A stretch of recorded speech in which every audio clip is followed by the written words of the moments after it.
Hi guys, good afternoon. Good afternoon po sa inyong lahat. Andito po ako sa bahay nila, yung dito sa Ilawod. Tapos ko lang pong ipakita sa inyo ang ganito ang kanilang kalagayan.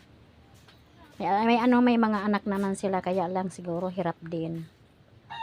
Kaya pumunta ako sa kanila para naman sabi nila sa akin kung yan ang asawa niya.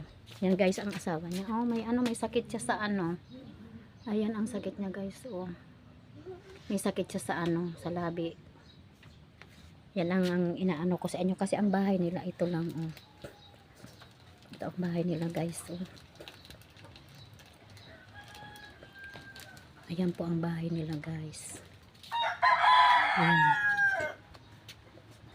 Siya lang naman guys ang nasa bahay na ito. Yan ang bahay nila.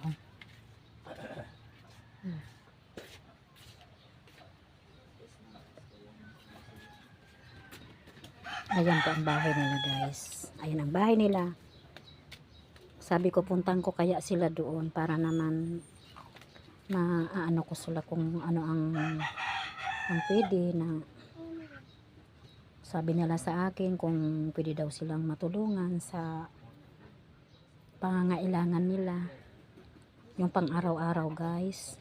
At saka yung asawa niya guys, kailangan siguro. Ito po yan ang sakit ng kanyang asawa guys. Yan ang bahay nila dito sa sa sila, sa may bukid sila guys. Ayan, yan ang asawa niya guys. Ayan pa ang asawa niya guys. Sige na. Nag-aano kasi siya guys. Ayan.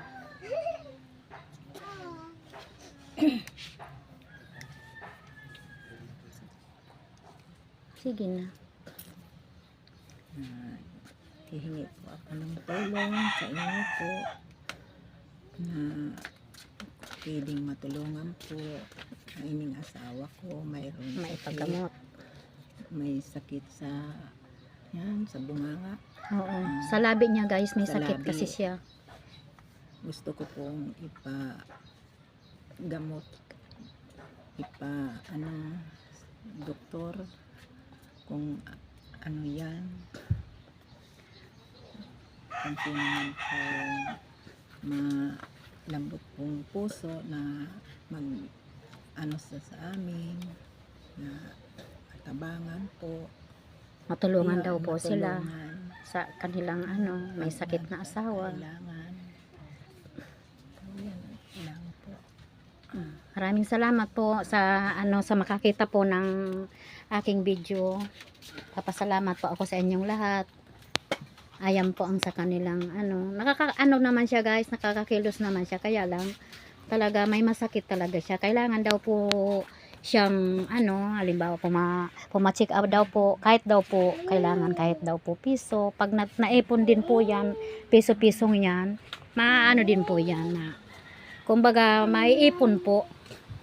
Maraming salamat po sa inyong lahat.